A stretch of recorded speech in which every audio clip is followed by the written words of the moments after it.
안녕하세요. 저는 러셀 풍촌에서 국어를 가르치는 전임 강사 김가경입니다. 제가 오늘 이렇게 영상을 준비한 이유는 우리 학생들이 좀 공부를 해나가는 데 있어서 어떤 공부를 해야 될지, 좀 국어는 어떻게 준비를 해야 될지, 시기에 맞는 국어 학습이 있다면 과연 그게 뭘지 이런 것들을 좀 고민을 많이 하더라고요. 특히 이건 학생뿐만 아니라 학부모님 역시 우리 아이들과 같이 머리를 맞대고 많이 고민을 하는 영역인 것 같아서 제가 이 영상을 통해 1년의 학습 커리큘럼은 어떻게 짜야 될까? 더 나아가서는 1학년부터 3학년까지 무슨 공부를 어떻게 해야 국어를 전반적으로 내가 공부를 잘할 수 있을까를 좀 폭넓게 알려드리고자 영상을 제작을 했습니다. 제가 1년에 여러 번 설명회를 많이 하곤 하는데요. 사실 설명회 같은 경우에는 앞뒤로 조금 일정이 빡빡하다 보니까 좀 말씀드리고자 하는 거 혹은 전달하고자 하는 정보를 충분하게 전하기가 좀 어렵더라고요. 그래서 오늘 이 영상을 통해서는 정말로 우리 아이들에게 필요한 것, 또 학부모님들께서 궁금해하셨던 것들을 좀 총망라해서 꽉꽉 눌러 담아서 정리를 해보려고 제가 이거를 야심차게 기획을 했습니다. 일단 제가 저에 대한 소개를 먼저 하고자 하는데요. 저는 현재 러셀 평촌에서 전임 강사로 강의를 하고 있고요. 이전에는 평촌 메가스터디에 있었기 때문에 제가 이 지역에서 꽤 오랫동안 수업을 해왔다라고 말씀드릴 수 있을 것 같습니다. 아시다시피 평촌 지역은 평촌의 학생들만 있는 건 아니잖아요. 안양에 있는 학생들 전부, 그리고 과천, 의왕, 군포, 수원 이런 학생들까지도 제가 폭넓게 많이 만나왔다 보니까 조금 그래도 국어에 대해서 그리고 이 지역에 대해서 좀 국어 내신에 대해서 다양한 경험치를 통해서 조금 더 폭넓은 이야기를 전달드릴 수 있을 것 같습니다.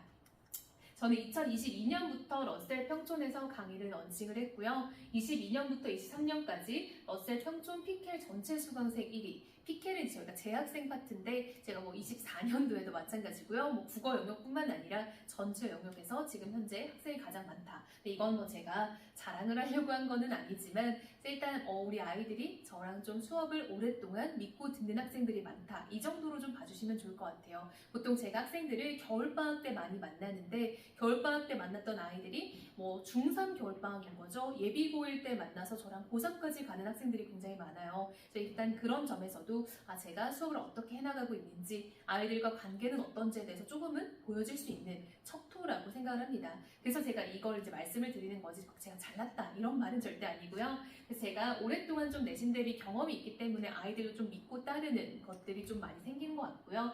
제가 사실상 전교 1등도 많이 배출했고 그리고 우수한 대학을 졸업하고 우수한 대학에 입학하고 이런 친구들이 좀 많아졌다 보니까 이제는 조금 더 저 역시 이렇게 공부를 하면 아이들에게 도움이 많이 됐다 이런 것들을 좀 전달드릴 수 있을 것 같아요. 그리고 제가 성적 상승이나 이런 것들은 말할 것도 없죠. 그쵸? 열심히 저랑 학생들이 읽어나가는 결과니까요. 이런 것들은 우리 아이가 이 선생님과 좀 잘 맞는다면 이런 것도 가능하겠다. 이 정도로 봐주시면 좋을 것 같습니다. 작년에도 서울대나 카이스트 이런 또 의대 합격 이런 친구들이 좀 있었기 때문에 열심히 공부를 하면서 좀 제가 국어뿐만 아니라 아이들과 좀 관계를 쌓아나가면서 도움이 되는 그런 과정도 많이 겪다 보니까 우리 아이들에게 어떤 도움을 주면 좋을지에 대해서 좀 고민을 많이 하게 되더라고요. 그래서 그런 측면까지 고려하고 있다. 이 정도로 봐주시면 좋을 것 같습니다. 제가 이제 목차를 통해서 조금 더 오늘 말씀드릴 것들을 정리를 해드리려고 하는데요. 첫 번째는 우리 아이들이 국어를 되게 어려워해요. 왜 어려워할까? 이거에 대해서 좀 말씀을 드리려고 하고요. 두 번째는 그래서 현재 고등부에서 내신과 수능은 어떻게 출제가 돼가고 있는지 이걸 설명을 드리고 세 번째, 그래서 고1부터 고3까지 학년별 교육과정, 국어에 따른 커리큘럼은 어떤지 네 번째, 그럼 방학에는 어떤 공부를 해야 되고 다섯 번째, 내신 기간에는 어떻게 공부를 해야 될지 그리고 마지막으로 제 수업은 어떻게 이루어지고 있는지 이것들을 좀 설명을 드리도록 하겠습니다. 첫 번째는요, 국어 과목은 왜 어려울까에 대한 이야기인데요. 제가 이렇게 설명회를 하거나 어머님들, 아버님들을 만나다 보면은 되게 많이 받는 질문이 있어요. 우리 아이가 중학교 때는 국어를 되게 잘했었는데 왜 고등학교에선 국어를 잘하지 않을까요? 라는 말을 되게 많이 듣거든요. 특히 어머님, 아버님들이 우리 아이가 국어가 70점대다 라고 하면은 굉장히 깜짝 놀라세요. 그러니까 70점대의 점수는 국어에 있어서는 말이 안 된다 라고 느끼시는 거죠. 사실 수학이나 영어에서는 그렇게 놀랄만한 점수가 아닐 수도 있는데 국어에 대해서 많이 놀라는 이유는 아마 제가 추측하기로는 국어가 한국어를 사용하는 학문이다 보니까 그래도 좀 잘해야지라는 생각이 좀 있으셨던 것 같아요. 근데 이게 한국어와 국어는 명확히 다르거든요. 이제 저 같은 경우에도 국어국문학을 전공을 했는데 이게 한국어 학과와 국어국문학과는 좀 다르거든요. 그러니까 국어국문학과는 한국어를 사용해서 국어 문법과 국어 문학을 배우는 영역이라면 한국어학과는 정말 말 그대로 한국어를 연구하는 거거든요. 그래서 우리 아이들이 한국어를 구사한다고 해서 국어 과목이 쉬운 거는 전혀 아니다라는 거죠. 왜냐면요, 국어 과목도 나름대로의 학문이고 과목이기 때문에 그 나름의 체계와 개념이 굉장히 방대해서 우리 아이들이 한국인이라는 이유만으로 먹고 들어가는 과목은 아니다라는 거죠. 자, 그리고요, 중등부 같은 경우에는 교과서 위주로 진도가 진행이 됐던 편이에요. 그래서 우리 어머님, 아버님들이 이제 아이들이 새 학기가 시작되면 서점에 함께 가서 이제 그 학교의 출판사 교과서를 확인하고 이제 평가 문제집과 자습서를 구매해 주셔서 이 세 가지 삼위일체로 아마 아이들이 공부를 했을 거예요. 학교에서도 명확하게 시험 범위를 주어졌을 겁니다. 이게 교과서에서 몇 단원부터 몇 단원까지 이게 시험 범위다 라고 명확하게 주어지면 아이들은 또 그거에 맞춰서 문제 좀 풀어보면 거의 평가 문제집을 활용해서 문제가 나오는 경우가 되게 많았었죠. 아무래도 아이들이 학습 부담이 많이 적었을 거예요. 그리고 성취도 A는 보통 40% 정도가 됐었죠. 많은 곳은 50%까지 주거든요. 근데 이 40%가 어떻게 보면은 거의 반에 가까운 수치이기 때문에 A등급이라고 하면 당연히 기분은 좋은데 우리가 생각하는 A등급과는 조금은 거리가 있다라고 볼 수도 있겠죠. 근데 이제 고등부로 넘어오면요, 교과서 활용도가 굉장히 낮아져요. 교과서를 많이 안 보는 학교들이 굉장히 늘어나고요. 그러다 보니까 우리 아이들이 다음에는 뭘 배울지 예측이 안 된다. 이런 것도 사실상 공부하기에 어려움이 좀 있거든요. 예를 들면 학원의 도움을 안 받고 혼자 공부를 하려고 했던 학생들도 많을 거예요. 그러다 보면은 학교에서 이제 뭐 진도를 나가는데 교과서를 1단원, 2단원, 3단원 이렇게 나가면 아이들도 1단원, 2단원, 3단원 평가 문제집 풀고 그리고 요즘에는 인강 사이트에서도 교과서 수업 다 해주거든요. 그걸 보면 되는데 학교에서 갑자기 유인물을 주거나 부교재를 선정하거나 이러면은 이제 아이들이 공부를 하다가도 하고 이제 내가 이걸 어떻게 대비해야 될지에 대한 어려움이 생기는 거죠. 그러다 보니까 교과서의 활용도가 낮다는 게 아이들에게 어려운 학습 포인트로 작용을 합니다. 그리고 배우지 않은 지문이 출제된다. 이게 가장 큰 특징인데요. 이걸 우리가 보통 외부 지문이라고 부르거든요. 교과서에도 없고 유인물에도 없고 부교재도 없는 정말로 공지하지 않은 작품들이 출제가 돼요. 그래서 이러한 외부 지문은 아이들 입장에서 굉장히 어렵죠. 내가 배운 것도 사실 맞히기가 어려운데 내가 배우지 않은 작품을 스스로 시험지에서 내가 접근해서 해석을 해야 된다. 이게 굉장히 학습 부담이 높아지는 요소라고 볼 수 있습니다. 난이도가 매우 높고요. 1등급은 4%. 따라서 중학교 때 A를 맞았던 40%의 그 학생들이 1등급, 2등급, 3등급, 4등급까지 나눠서 담기기 때문에 우리 아이들 입장에서는 당연히 등급의 변별이 굉장히 어렵다라고 볼 수 있겠죠. 교과서를 거의 활용하지 않는 학교가 많고요. 유인물이나 교과서 외에 배우지 않은 지문도 불시에 출제하는 외부 지문이 많아지고 문법의 경우도 심화 문법부터 시작이 돼요. 우리가 보통 고등부 1학년 교과서를 받으면 시작되는 문법 단원이 의문변동 단원이 주로 있는데요. 그 단원 자체도 중학교 때 공부했던 것을 기반으로 펼쳐지는 거다 보니까 우리 아이들이 미리 공부하지 않으면 이게 뭐야? 하다가 암기만 하다가 시험 기간이 다 지나가는 경우도 많다는 거죠. 1등급은 4%, 2등급은 11%, 3등급은 23%의 상대평가다 보니까 이러한 40%의 아이들이 1부터 4등급에 고루 분포하게 된다. 그래서 A였던 우리 아이가 고등부 때 국어 4등급 이게 충분히 수치상으로 가능한 이야기가 되는 거죠. 제가 교과서 활용도가 얼마나 낮은지에 대해서 조금 말씀을 드리려고 자료를 준비를 해왔는데요. 여기 있는 학교들이 다 제가 데뷔했던 학교들이에요. 그러니까 제가 정말 한 해에 엄청 많은 학교들을 데뷔를 하거든요. 학생들이 많다 보니까. 근데 이게 꼭 안양뿐만 아니라 과천, 수원, 군포, 의왕 모든 지역에서 오다 보니 정말 개수가 많아요. 자, 근데 제가 이렇게 통계를 냈어요. 교과서를 정말 많이 활용하는 학교들은 어디가 있을까? 군포의 군포고, 그리고 군포의 용호고, 과천의 과천여고, 그리고 안양 지역의 양명고. 이 정도가 2023년 기준 교과서를 많이 활용한 학교들이에요.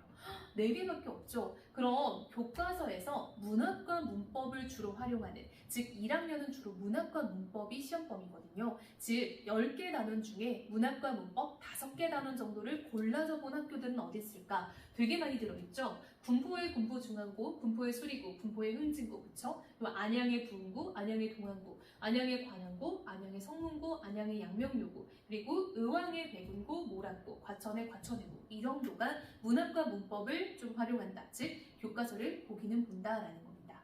근데 교과서가 이제 정말 많이 비중이 떨어지는 거예요. 유인물 범위가 더 많은 학교들이 이제 과천의 과천중앙고, 과천고, 그리고 의왕의 우성고, 안산 동산고, 안산의 경안고, 그리고 수원의 수원외고, 이런 곳은 유인물 범위가 훨씬 많습니다. 교과서는 거의 안 피는 경우도 이제 조금씩 많이 생기고요. 자, 마지막으로요. 정말 낮아서 교과서를 거의 안 본다. 배경고는 학교의 자체적인 부교재가 있어요. 매년 변하지 않는 그 부교재가 있고요. 표지도 있고 이제 뭐 학교에 문구가 새겨져 있는 그 부교재를 제작해서 사용을 하고요. 평촌고 같은 경우에는 올림푸스라는 EBS에서 나온 교재를 꾸준하게 활용을 하고 있어요. 평촌고 같은 경우는 몇 년 전만 해도 그래도 교과서를 보기는 하는 학교였는데 작년부터는 완전 많이 경향이 바뀌어서 올림푸스 국어, 올림푸스 문학, 올림푸스 독서 이런 식으로 교재를 보고 있습니다. 경기일보 같은 경우에도 보통 기출문제집을 많이 활용해서 수업을 하고 있어요. 그래서 이 표만 보시더라도 고등부에서 교과서 활용도가 얼마나 낮은지 좀 한눈에 보실 수 있을 것 같습니다. 그래서 우리 아이가 진학할 학교가 아직 어디일지는 정확히 모르시겠지만 우리 아이의 학교 역시 좀 큰 변화가 없을 수도 있겠구나 라고 생각하시면 좋을 것 같습니다.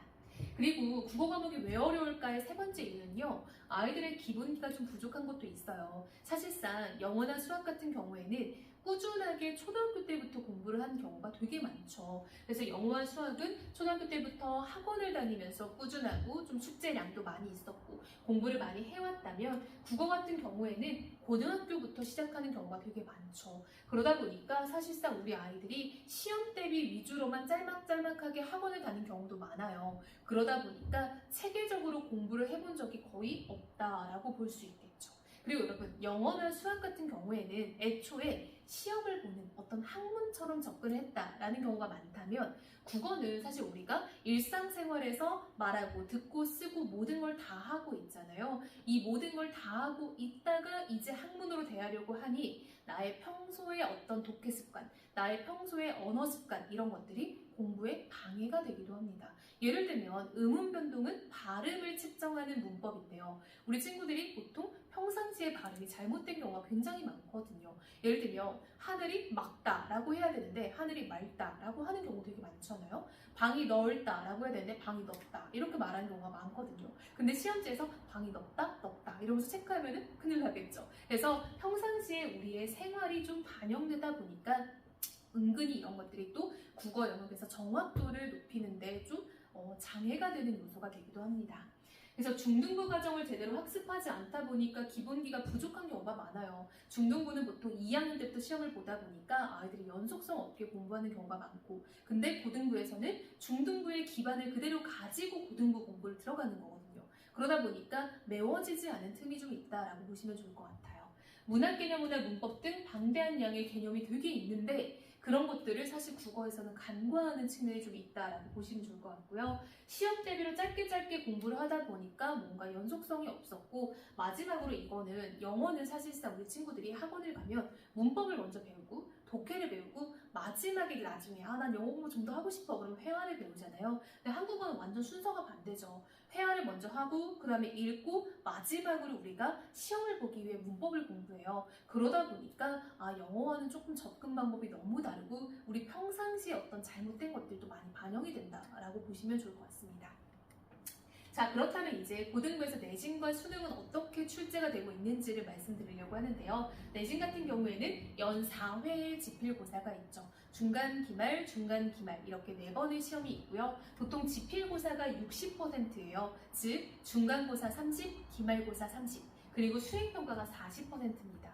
물론 수행평가를 한 번에 하나를 보진 않죠. 보통은 쪼개서 보는 건 맞는데 이게 좀 중요한 부분은 중간고사 하나보다 수행평가의 비중이 더 큰데 우리 아이들이 시험은 되게 크게 생각하는데 수행평가는 조금 소홀하게 보는 경향이 좀 있어요. 그래서 나중에 우리 아이들이 고등부에 진학하고 나면 잠이 너무 많이 부족하고 매번 이렇게 막 쫓겨다니는 거예요. 막 숙제 잡아먹히고 잠이 너무 오니까 또 휴대폰 보느라 정신없고 또 그 와중에 우리 친구들하고 또 놀아야 되잖아요. 사실 공부하는 기계는 아니니까. 그러다 보면 우리 친구들이 좀 정신이 많이 없어져요. 그래서 수행평가 했어? 라고 물으면 아 맞다 이러거든요. 그래서 제가 농담삼아 5월쯤 되면 아 맞다 병에 걸린다 이런 말 많이 하거든요. 그래서 우리 아이들이 수행평가를 많이 소홀하게 여기는데 그러면 절대 안 된다. 왜요? 비중이 너무 크다는 거죠.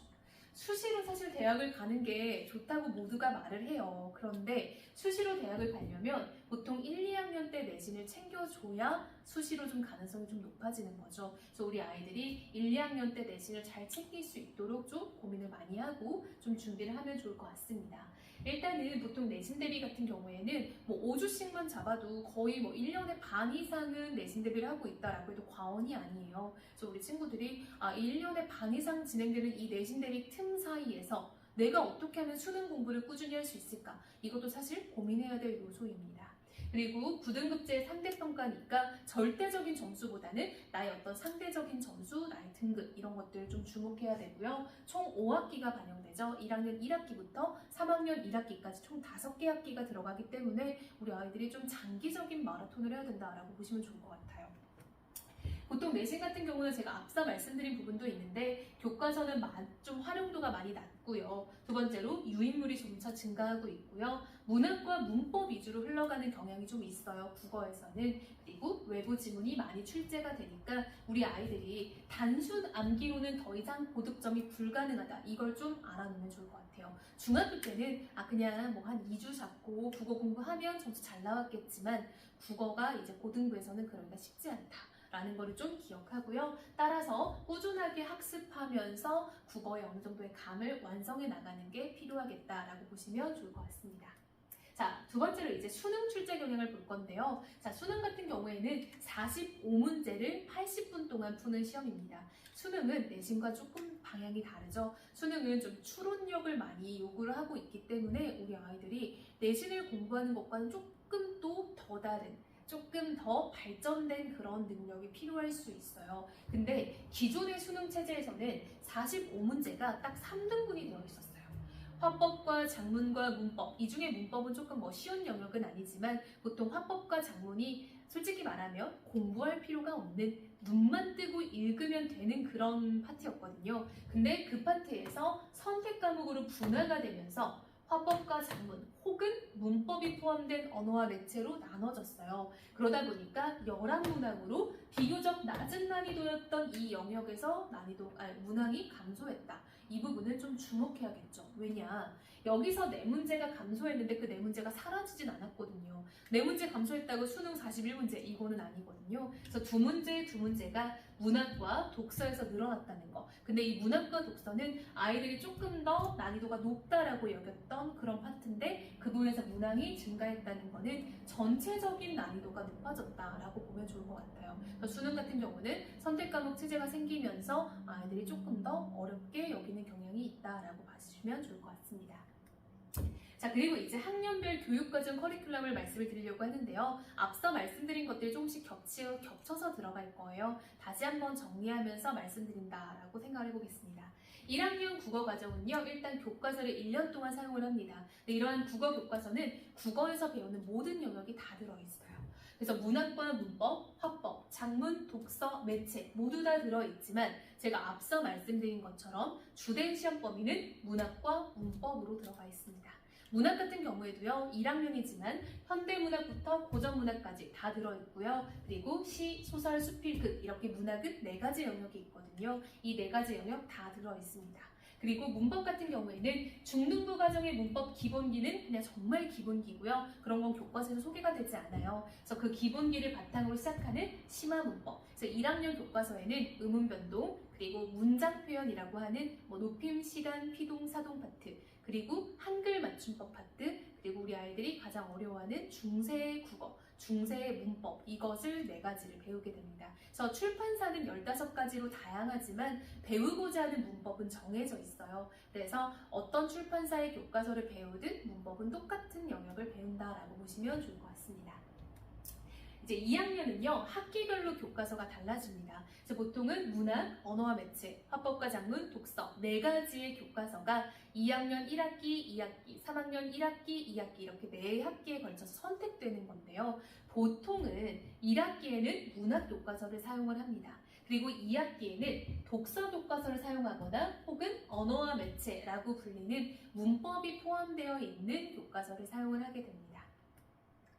문학교과서는 고전문학부터 현대문학까지 많은 문학작품이 수록되어 있는데요. 제가 앞서 계속 말씀드린 것처럼 학교에서 출제하고 싶은 영역은 문학과 문법이에요. 근데 이제 우리 교과서가 문학만 들어있어? 그럼 안 볼 이유가 없는 거죠. 따라서 문학교과서를 사용하는 시기에는 유인물이나 부교재가 많이 빠집니다. 그래서 주로 문학교과서 위주로 진도를 나가고요. 독서교과서 같은 경우에는 독서는 비문학을 말해요. 그래서 문학이 아닌 글들이 주로 수록이 되어 있는데 설명문이나 논설문, 그리고 문학이긴 하지만 수필 같은 것들이 좀 수록이 많이 되어 있어요. 근데 이 독서교과서는 교과서 자체만으로 문제를 내기에는 변별력이 매우 낮습니다. 아이들이 달달달달 공부를 해가기 때문에 사실상 이게 모든 아이들이 점수를 잘 받는 점수의 인플레이션이 좀 생겨요. 그러다 보니까 변별력이 많이 떨어져요. 그래서 학교에서는 유인물이나 문법 파트를 좀 추가하는 경우가 거의 대부분이라고 보시면 됩니다. 독서 교과서를 우리 아이의 학교에서 선정을 했다. 그러면 우리 아이의 시험 범위가 독서 이상이다 라고 90% 이상 생각하시면 돼요. 자, 언어와 매체 교과서 같은 경우에는 문법이 주된 영역인데요. 현대문법부터 고전문법까지 방대한 문법이 들어있기 때문에 아이들의 부담이 굉장히 큰 영역이에요. 매체 같은 경우에는 사실 신설 과목이에요. 그래서 우리 어머님이나 아버님 그리고 아이들도 다 들어봤겠지만 대중매체, TV나 라디오, 인쇄매체, 신문 이런 것들에서 국어가 어떻게 쓰이는지를 보여주는 그런 파트거든요. 그래서 현재 수능에서 출제되는 매체 문제를 보면 되게 신기한 게 많이 나와요. 예를 들면 유튜브에서 요리하는 장면들을 막 캡처해가지고 문제로 출제를 하는 거예요. 그래서 댓글로 이제 막 그 유튜버와 이 시청자들이 어떻게 소통하는지, 쌍방향 의사소통 이런 것들을 배우는 게 바로 매체 영역입니다. 그래서 주로 학교 내신에서 출제를 많이 안 하는 편이고요. 수능에서는 꼬박꼬박 5문제 정도가 나오고 있다라고 보시면 좋을 것 같습니다. 이제 2학년 같은 경우에는 1학기에 문학교과서 쓴 학교와 이 독서교과서 쓴 학교를 제가 나눠놨는데요. 이건 제가 밑에 적은 것처럼 2023년도를 기준으로 제가 정리를 한 거고요. 이거는 매년 바뀌기 때문에 우리 학생들이 내가 다니는 학교는 어떤 교과서를 선택했는지 꼭 그 학기에 점검을 해봐야 됩니다. 이건 참고사항으로 그냥 보시면 좋을 것 같습니다. 그래서 이것들도 마찬가지로 참고사항으로 보시면 좋을 것 같고요. 그러니까 우리 아이들이 그럼 윈터스쿨 때 무슨 공부를 해야 될까? 이걸 제가 이제 정리를 해드리려고 하는데요. 겨울방학은 1학기를 준비하는 그런 영역인 거죠. 그러니까 1학년 학생들은 문학과 문법이 적이다. 제가 늘상 하는 말이 있어요. 지피지기 100점 불태. 적을 알고 나를 알면 100번을 싸워도 100번 지지 않는다라는 말인데요. 적은 나의 시험지인 거죠. 그리고 나는 내가 시험지에서 보이는 약점이라고 보면 좋겠죠. 그럼 1학년 같은 경우는 1년 내내 문학과 문법이 시험 범위에 계속 출제가 되니까 문학과 문법을 꽉 잡고 가야 된다라고 보시면 좋을 것 같아요. 그래서 문학의 기본기는요, 문학 개념어입니다.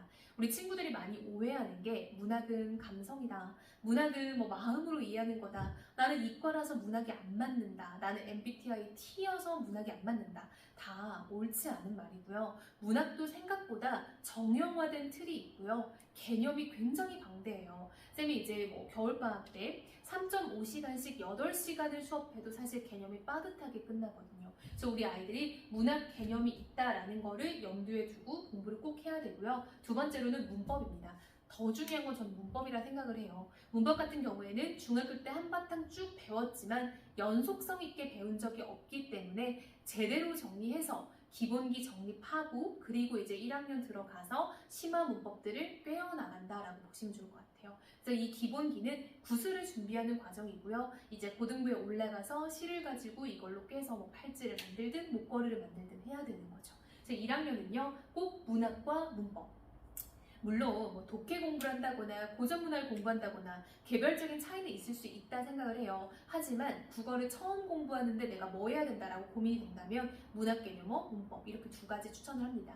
문법도 고전 문법까지 갈 것도 없어요. 고전 문법은 어차피 2학기 시험 범위에 주로 등장을 하니까 여름방학에 공부하면 돼요. 우리가 고전 문법이 1학기에 등장하는 곳은 지학사 교과서를 사용하는 양명고, 양명여고, 우성고 정도예요. 이것도 순서를 좀 바꿀 때도 많으니까 일단은 현대문법을 정리하는 것을 저는 적극 추천합니다. 2학년 같은 경우에는 이제 우리 학교의 교과서에 따라 선택을 해야겠죠.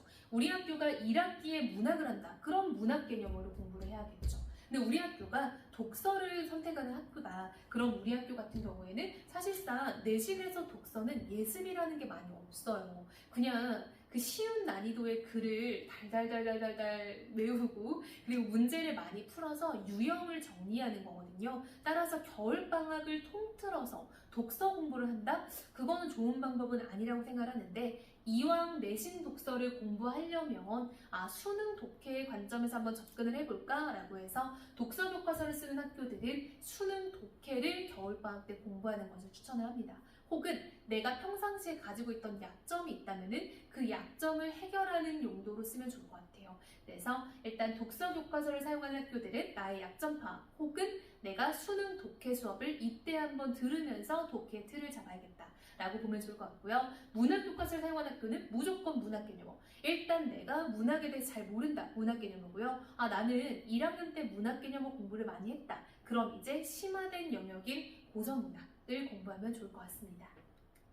그리고 문법 교과서를 사용하는 학교는 정말 특이하지만 영생고 정도가 1학기에 문법 교과서를 사용을 했어요. 그럼 당연히 한 학기 동안 문법이 나가니까 겨울방학 때 문법 1회독을 하고 들어가면 좋겠죠. 그래서 그런 측면에서 공부를 하면 좋을 것 같습니다.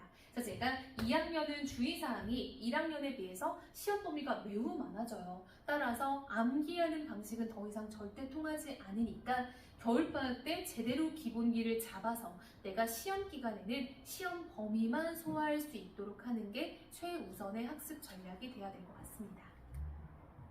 따라서 윈터스쿨 강의는 어떻게 활용하냐? 제가 요약 딱 해드릴게요. 자, 1학년 같은 경우에는 문학 개념어와 현대문법 둘 다 필수적이지만 딱 하나만 해야 된다면 저는 문법을 추천합니다. 문법은 혼자 공부하기는 조금 어렵다라고 느끼는 경우가 많으니까 문법은 도움을 받되 문학은 좀 혼자 해두고 이런 것도 가능할 것 같아요. 자, 2학년 같은 경우에는 이제 교과서에 따라 다르겠지만 문학 교과서를 사용하는 학교는 문학 개념어. 근데 내가 문학 개념 공부를 많이 했다. 그럼 고전 문학이나 좀 문학 심화 영역을 좀 공부하면 좋겠죠.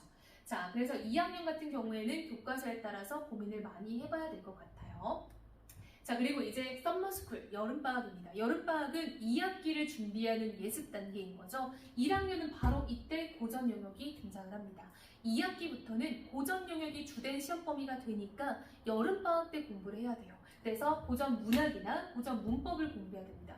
특히 고전 문법 같은 경우에는 현대 문법에서 쓰였던 모든 용어가 다 등장해요.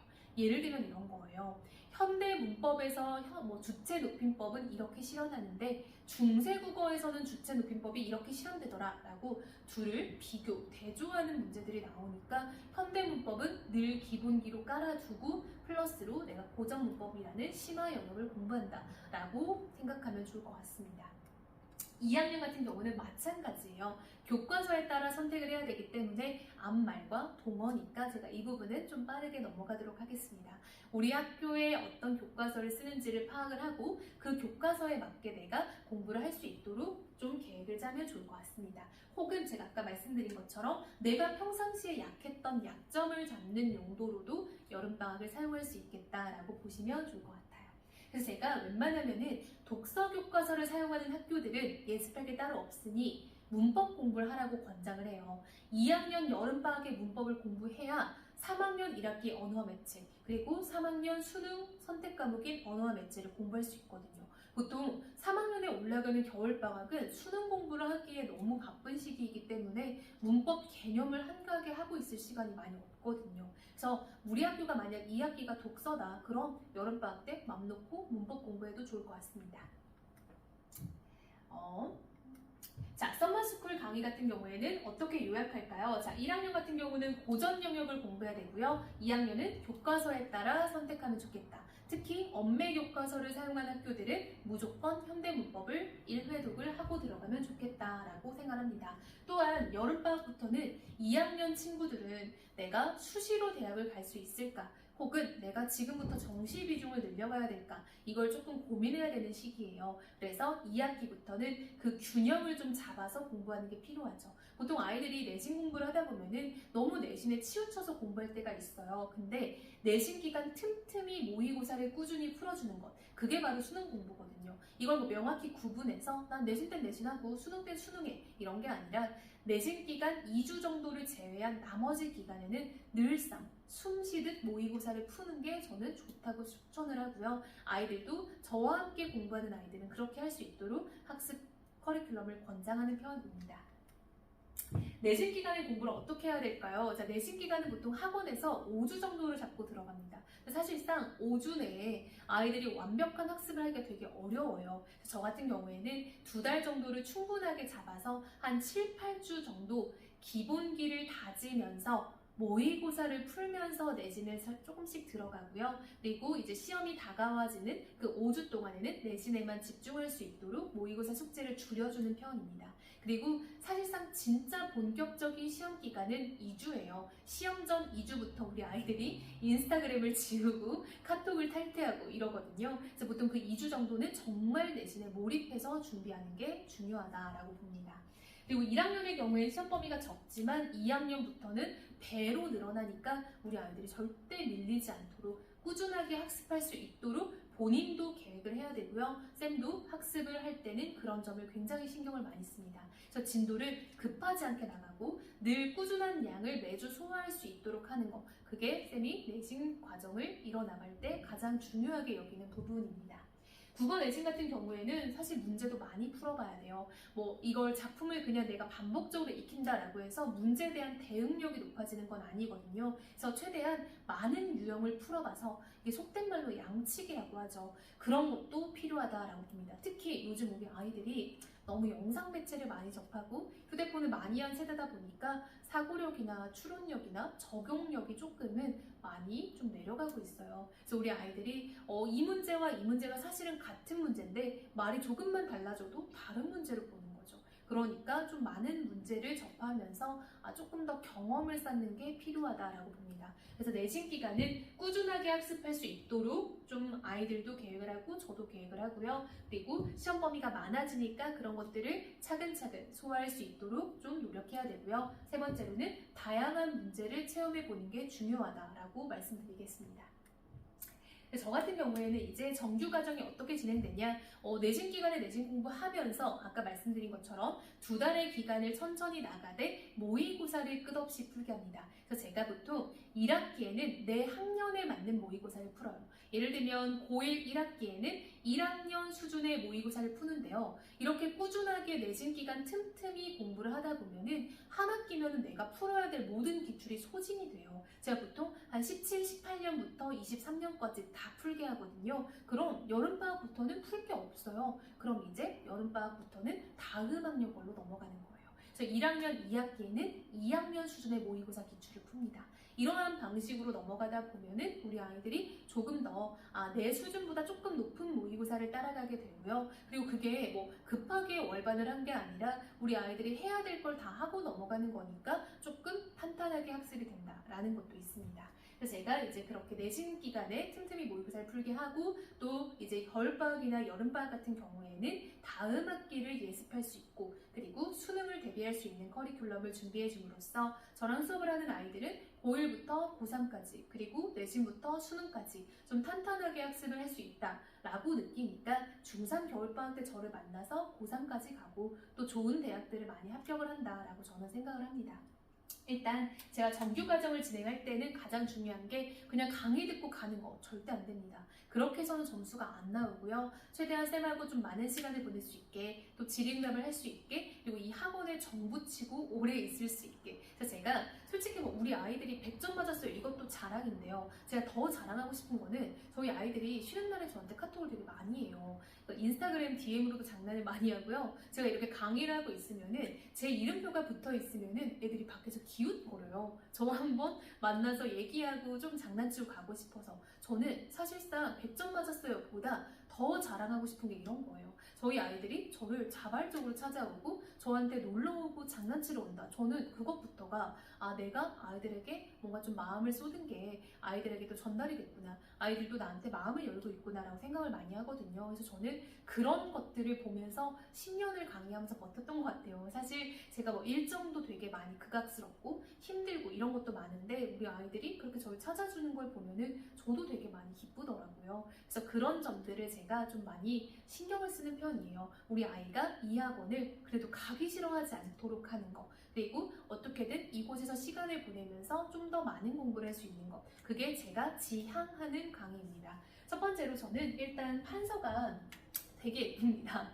그래서 우리 아이들이 제가 뭐 글씨를 너무 잘 쓴다 이런 말 되게 많이 하고요. 사실 글씨를 잘 쓰는 거는 제 뭐 개인적인 만족도 있을 수 있겠지만 우리 아이들이 사실상 필기를 어떻게 해야 될까 이것도 고민이 되게 많아요. 그래서 요즘 아이들은 스스로 필기하는 힘이 많이 없어져서 제가 어딘가에 써주는 거를 따라 쓰는 걸 굉장히 좋아합니다. 그랬을 때 글씨가 예쁘니까 우리 아이들도 좀 더 가독성 있게 따라갈 수 있다는 거, 그리고 딱 일목요연하게 정리가 되니까 나중에 복습할 때 이런 거였구나 라고 볼 수 있다는 거. 그래서 우리 아이들이 이게 좀 나쁜 버릇인 게 제 필기가 너무 예쁘니까 저한테 그 필기한 거 사진 찍어가고 제가 필기한 거 태블릿으로 보내달라고 하고 이래요. 그래서 제가 일단 네가 한번 써야지 보내준다라고 으름장도 많이 놓거든요. 그만큼 예쁘다라고 봐주시면 좋을 것 같습니다. 두 번째는요, 제가 강의 영상을 촬영을 해서 우리 아이들이 복습할 수 있도록 해주고요. 꼭 이게 현장 강의를 촬영하는 것뿐만 아니라 제가 아이들이 조금 더 필기를 잘 볼 수 있도록 따로 제작하는 강의도 있어요. 그래서 그런 강의를 통해서 우리 아이들이 놓친 것도 다시 볼 수 있게끔, 그리고 다시 공부하고 싶은 거는 다시 공부할 수 있게끔 제가 좀 준비를 많이 해주는 편입니다. 세 번째로 제가 교재는 모두 다 제가 직접 씁니다.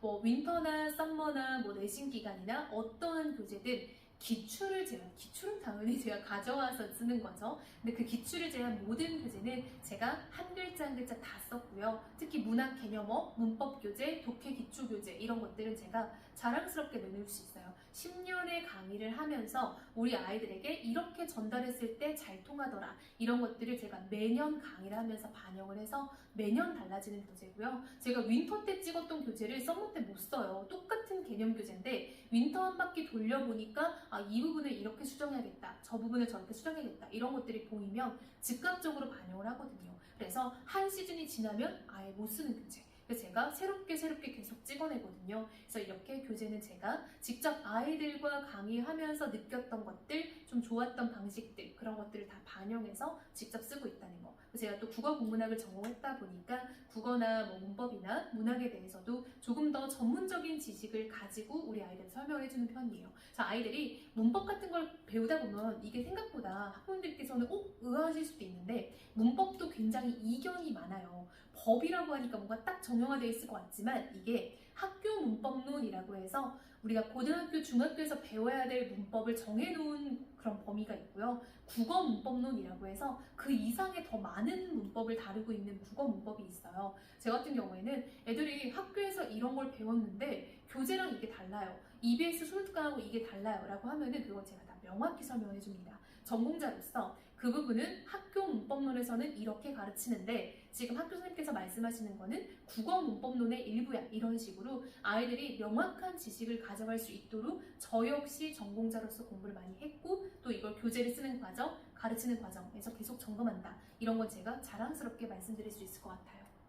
네 번째로 제가 방학 기간에는 별도의 프로그램이 있다 보니까 제가 이렇게 가정통신문을 발송을 해드립니다. 월 1회 발송이 되고요. 내신 기간엔 따로 발송이 되지는 않아요. 내신 기간은 어차피 내신 대비를 한다라는 게 공고하기 때문에. 다만 우리 아이가 숙제를 많이 안 한다거나 불성실하다거나 그럼 제가 이제 가끔 댁으로 연락을 드리는 경우는 좀 있어요. 근데 제가 연락을 안 드린다는 거는 우리 아이가 너무 잘하고 있구나라고 생각을 해주시면 좋을 것 같아요. 제가 평상시에 아이가 숙제를 했다 안 했다, 뭐 지각을 했다 안 했다, 아이의 태도가 어떻다 이런 것들을 전달하지 않는 편이에요. 또 어떤 학부모님들 같은 경우에는 전달받고 싶다, 다른 학원은 해준다 이렇게 말씀하시는 경우도 있는데 제가 안 하는 이유는 아이들과의 유대관계 이게 저희 가장 중요하기 때문에 제가 웬만하면 그런 정보는 전달 안 드리는 편입니다. 일단 학원을 보내신 이상 공부는 학원에서 하는 거다라고 생각하기 때문에 숙제를 안 하더라도 저랑 얘기를 해야 되고 저한테 조금 따끔하게 잔소리를 듣는 게 맞지 제가 숙제를 안 했어요 라고 어머니 아버님께 조금 고자질을 해서